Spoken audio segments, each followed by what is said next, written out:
Alright, so in this video I'm going to be going over the difference quotient. And what this is it finds the formula for a tangent line of any given function. So I'm just going to put a graph out here. This will be a parabola. And let's say there's one point here. Let's call it f of x. And let's make another point. It'll be around here or so. Let's call it f of x plus h. And this point, let's say this distance here would be h because it's from the value of x in this point, the value of x in this point, to the value of x in this point. So let's say, for example, this is like 3 or something, and that would be 5. Then h would be 2. A purpose of a limit is to find the tangent line of a function. That would be the line that crosses through the function once. So what we can do here is we can find the distance between, we can find a line between these 2 points. And first you can see that it crosses through the graph at 2 points. But as you move the, let's see, I'll just draw another one. So as you move the 2 points closer and closer together, then eventually the 2 points would form one dot because they're practically the same. They're practically the same dot. They're practically in the same place, and that's how you get the tangent line. And well, I said here the distance of the 2 points is h, and you see here the h gets smaller and smaller to the point where it's basically 0. And that's where the limit aspect comes in, because h is approaching 0. So that's how you get the tangent line. So the notation for this is the limit of h is 0, and yeah, we could put this in the terms of a formula. So what we're trying to find is the formula for the tangent line. So that would be m, which is the formula. It could kind of be seen as like a slope, but it's kind of like the formula for a slope of the tangent line.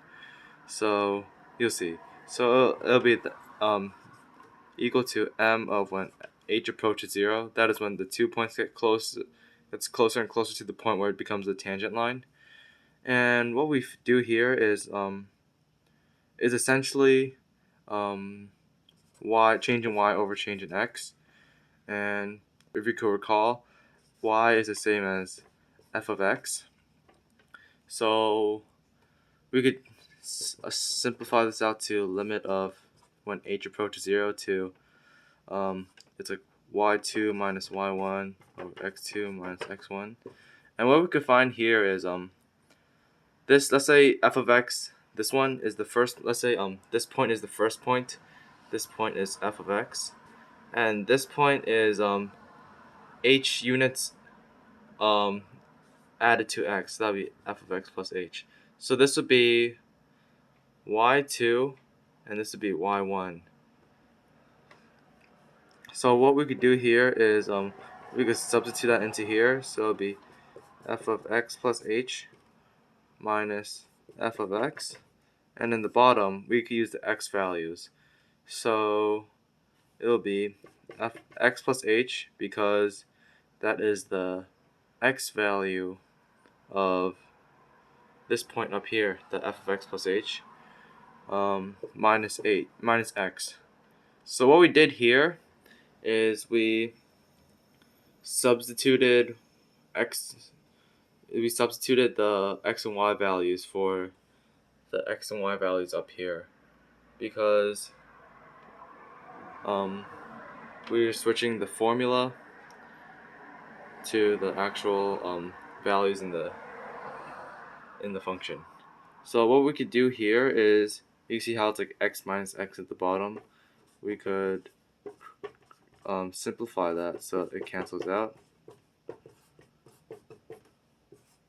and that is the equation to find the slope of the tangent line, and this is called the difference quotient.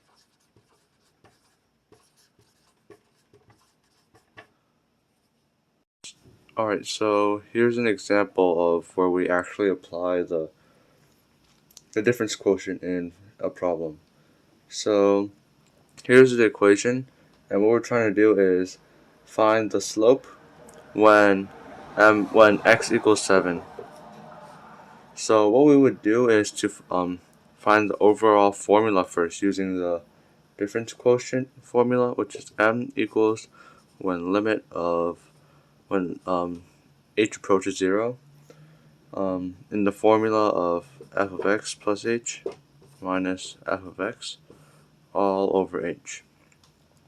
So what we do now is we substitute in the function inside the formula, and this is the f of x, and when we substitute it in, it'll be the limit of h is approaching 0, and when the function is a function of x plus h, we substitute in x plus h for x instead of just x.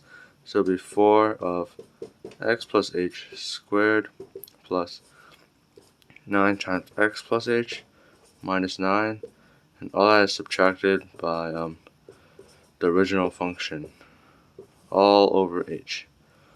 So we could simplify this, stretch this out. Alright, now that we're here, we could cancel out some terms like the 4x squared here, the 9, and this this is supposed to be 4x squared plus 9x. So this value would also be 9 minus 9x. So this negative 9x would cancel out with this. And now that we have it simplified, now that we cancel out some of the values, we could continue on with this. And what you can notice here is well, not only do we have to write like the limit thing here every single time, that's part of the notation, is when you substitute in h for 0, the denominator will be 0, and that means the function is undefined. But if we keep on working on the problem, then we'll be able to eliminate this h to get an actual value or an actual formula. So let's you can see here in the numerator every single term has an h, so we could factor it out.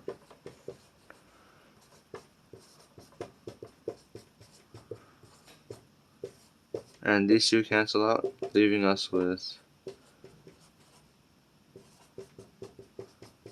this. And when we substitute in h, when we substitute in 0 for h in the actual function, that is when we don't have to write the whole limit thing anymore. So it'll be hx plus 4 times 0 equals 9, which is 8x plus 9, which is the slope formula of this equation. And we're trying to find the slope when x equals 7, up here. So to do this, we would just substitute in x for 7.